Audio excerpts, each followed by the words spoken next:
所以你这阵子已经了解到分开的学问，也学会了。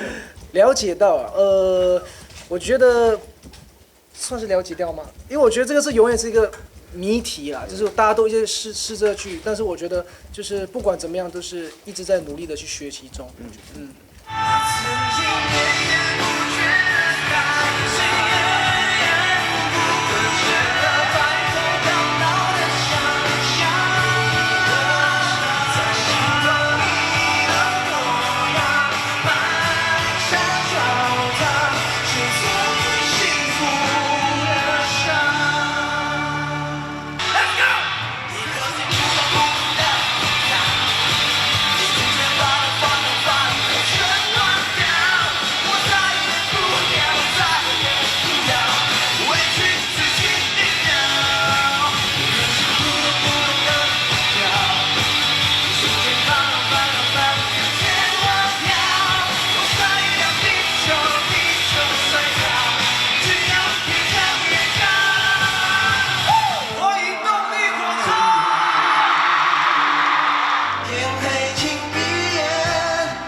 哭没有哭啦，但我哭多久？我确切是，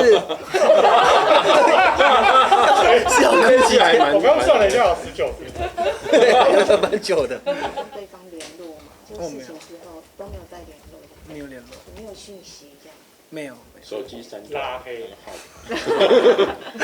封锁，没有，反正就没有联络，我觉得就 focus 在工作这样子。他应该不可能来看演唱会吧？我们刚刚还是有在找了一下，我们蛮常找的。有人在问说有看到了。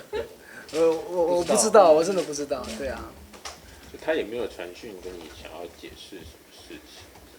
没有哎，我觉得那事情就是过去了就过去了，就是对啊，就这样子吧。你有话想说却苦无发声的管道吗？你对事情有不同的见解，却无人倾诉吗？年轻学子们站出来，说出你们的想法，让我们听听年轻人的心声。闹变风向，强力征求学生辨识，只要你敢说，我们就敢要。赶紧拍摄影片，然后发送到我们以下的信箱，就会有专人跟你联系。还有，别忘了订阅我们闹变风向的 YT 频道，按赞，开启小铃铛，就不会错过我们精彩的辩论哦。各位朋友，闹变风向，敢嘴就来辩。